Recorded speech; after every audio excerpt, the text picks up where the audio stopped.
श्रोताओं नमस्कार। क्षेत्रीय समाचार एकांश पर मैं नीता कांडपाल और अभी आप सुनेंगे आजादी का अमृत महोत्सव पर आधारित ये विशेष कार्यक्रम।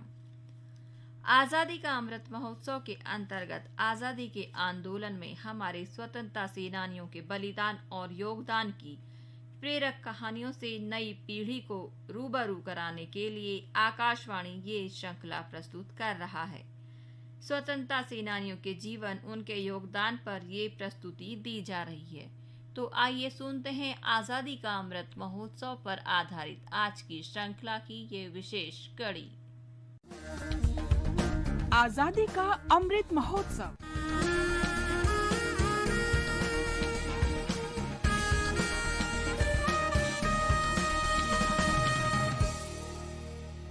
आजादी का सफर आकाशवाणी के संग भारत का शानदार स्वाधीनता संघर्ष आधुनिक विश्व के महानतम संघर्षों में से एक है। हम प्रतिदिन आकाशवाणी से आपके लिए लेकर आ रहे हैं इस शानदार संघर्ष की एक झलक। 15 मई 1857 को प्रथम स्वतंत्रता संग्राम के दौरान सेना की सुप्रीम कमांड मिर्जा मुगल को सौंपी गई। मिर्जा मुगल बहादुर शाह जफर के पुत्र थे। उन्होंने 1857 के प्रथम स्वतंत्रता संग्राम में अग्रणी भूमिका निभाई। 15 मई 1857 को लाल किले में दरबार लगा और बहादुर शाह जफर ने फौज के नए अधिकारी नियुक्त किए। इस सेना की सुप्रीम कमांड मिर्जा मुगल को दी गई। उन्हें कमांडर इन चीफ बहादुर का खिताब दिया गया। मिर्जा को साहिब आलम की मानद पदवी भी प्रदान की गई।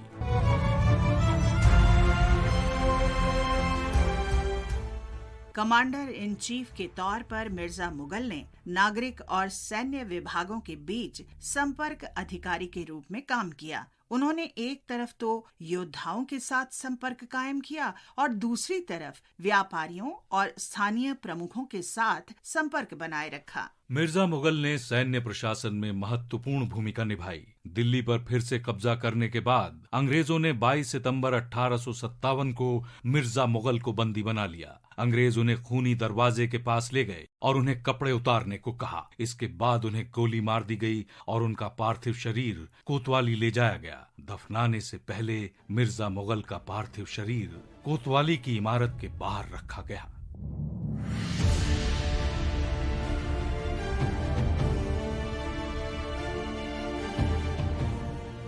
आज हम अमर बलिदानी हरपाल सिंह का भी स्मरण कर रहे हैं। वे ब्रिटिश ईस्ट इंडिया कंपनी की सेना में थे, लेकिन 1857 में प्रथम स्वतंत्रता संग्राम के दौरान उन्होंने नौकरी छोड़ दी। उन्होंने विद्रोही सैनिकों से हाथ मिला लिया और विदेशी शासन को उखाड़ फेंकने की प्रतिज्ञा की। वे कई स्थानों पर अंग्रेजों से लड़े, लेकिन आखिरकार अंग्रेजों ने उन्हें पकड़ ही लिया।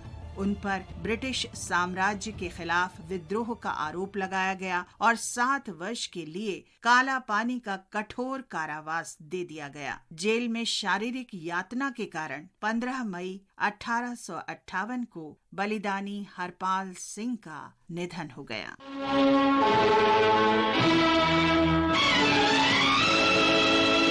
जलते भी गए,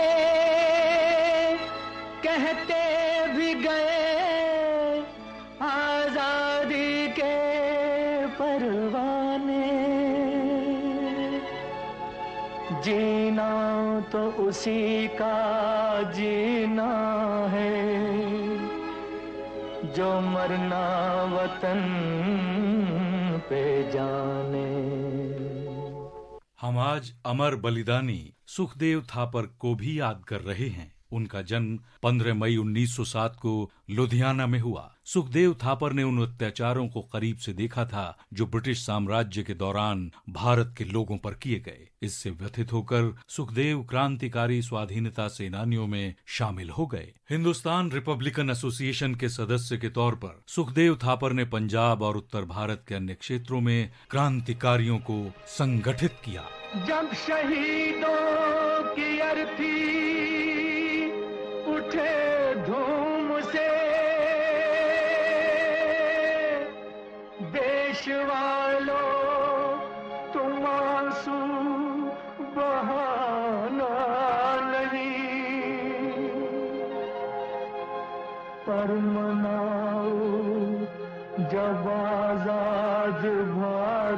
का दिन,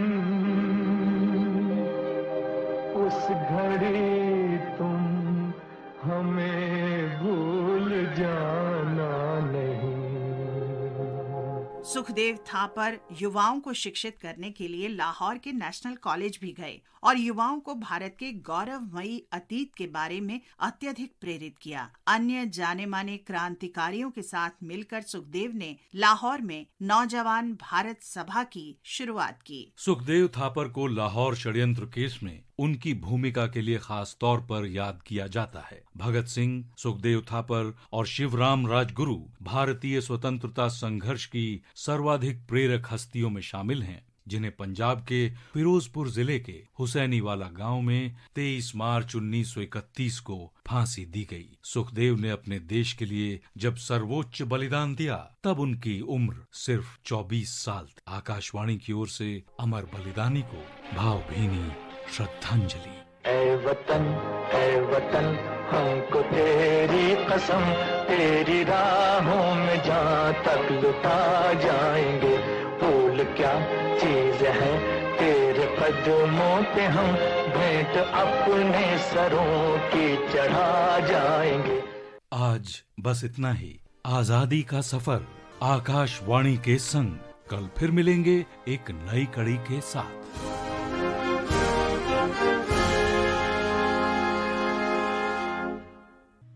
श्रोताओं, अभी आप सुन रहे थे आजादी का अमृत महोत्सव पर आधारित ये विशेष कार्यक्रम। श्रोताओं, अब हम बात करेंगे प्रदेश में चल रही चारधाम यात्रा की। उत्तराखंड की चारधाम यात्रा के आगे बढ़ने के साथ साथ स्वास्थ्य सुविधाओं को भी उसी क्रम में बढ़ाया जा रहा है। प्रतिदिन श्रद्धालुओं की बढ़ती संख्या को देखते हुए राज्य सरकार के स्वास्थ्य विभाग ने यात्रा के प्रवेश एवं पंजीकरण स्थल पर ही हेल्थ स्क्रीनिंग की सुविधा आरंभ कर दी है।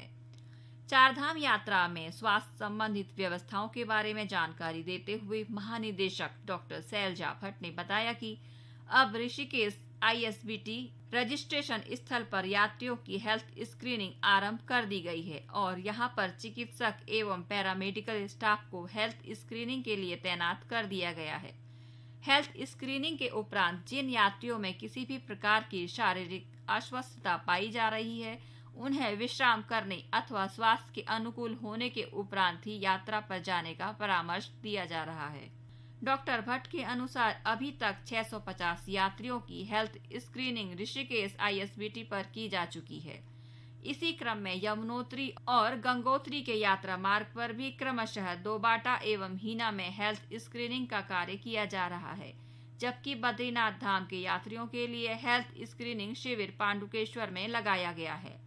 स्वास्थ्य सुविधाओं को त्वरित एवं अधिक प्रभावी बनाए जाने के बारे में महानिदेशक डॉक्टर शैलजा भट्ट ने जानकारी दी कि आपातकालीन स्थितियों में हताहत और प्रभावित यात्रियों के लिए हफ्ते के 7 दिन हेली एम्बुलेंस की सुविधा रखी गई है।